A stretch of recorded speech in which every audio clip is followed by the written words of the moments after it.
A Mobile 15W20 customer walks into an auto parts store and picks up the same bottle they have purchased for years. The label looks familiar, the viscosity grade is identical. Something is different though. The green DEXOS-1 logo that used to appear on the front of the bottle is gone. The oil did not change. The approval did. Understanding what happened requires understanding what DEXOS-1 actually is. DEXOS-1 is not a government standard, not an industry consensus specification, and not a neutral certification body. It is a proprietary oil specification owned by General Motors. Oil companies that want to display the green DEXOS logo pay General Motors a licensing fee for every gallon sold. The approval is not free, the logo is not neutral. Every bottle represents an ongoing royalty payment back to the automaker. General Motors created DEXOS-1 to exert tighter control over what oil goes into its vehicles than the standard API category provides. The baseline API certification defines minimum performance thresholds that apply across the entire industry.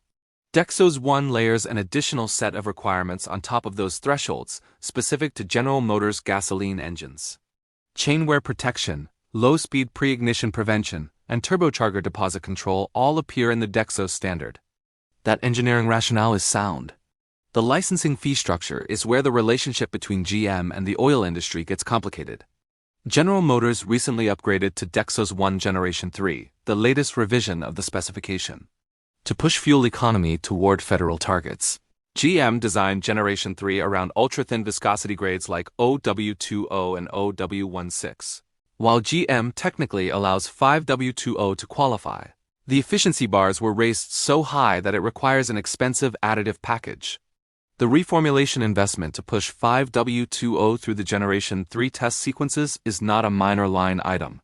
For a major oil company looking at a legacy viscosity grade being phased out, the return on that investment simply does not exist.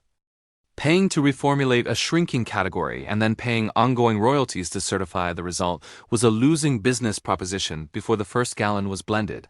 This is where the business decision becomes visible on the shelf.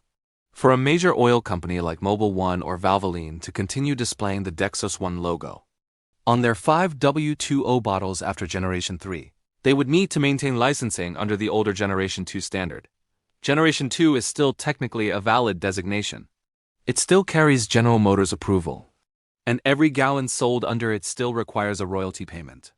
The calculation the brands ran is straightforward. Paying ongoing royalties for a Generation 2 label in a market shifting toward Generation 3 is paying for obsolescence. Customers who understand the DEXOS specification would see a Generation 2 label next to Generation 3 competitors and draw conclusions about the oil's relevance. The logo that once signaled quality approval was now signaling that the product had not cleared the latest bar, whether or not that conclusion was accurate. Mobil 1, Valvoline, and other brands removed the DEXOS-1 logo from their 5W20 products rather than continue paying for a designation they no longer wanted. Same additive package, same base oil quality, same performance. The only thing that left the bottle was the corporate stamp and the royalty obligation. A General Motors vehicle owner running 5W20, based on their owner's manual specification, is in a specific position. 5W20 remains on the approved viscosity list for older GM engine calibrations designed before Generation 3 entered the picture. What changed is the certification layer sitting above the oil, not the oil itself. For those vehicles, a high-quality 5W20 provides the same protection. The green DEXOS logo is not a chemical property. It is a business arrangement between an oil company and an automaker based on licensing economics. If the DEXOS-1 logo is gone, does running that oil void the warranty?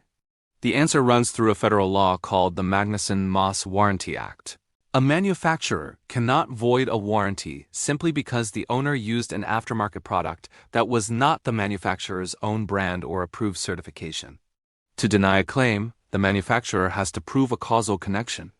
The burden of proof falls on General Motors, not on the vehicle owner. A dealer presenting a warranty denial on an engine failure is required to demonstrate that the oil in the crankcase was the direct cause of the specific failure mode at issue.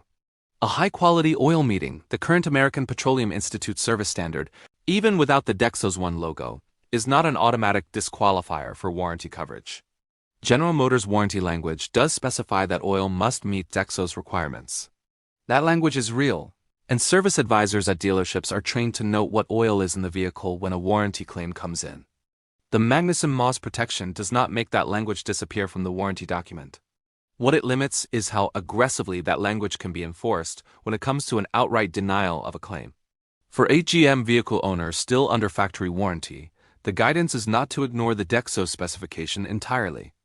Understanding that a high-quality oil at the correct viscosity grade carrying a current, American Petroleum Institute service rating provides the engineering protection. The DEXOS standard is built to replicate puts the decision in the right frame. Whether the bottle carries the paid logo or not is a licensing question, not a chemistry question. Documentation matters here as well. Keeping receipts showing the oil used, the date, and the mileage at each change creates a service record that supports the vehicle owner's position if a warranty dispute arises. The logo tells you who paid. The American Petroleum Institute rating tells you what is inside. Prioritize accordingly.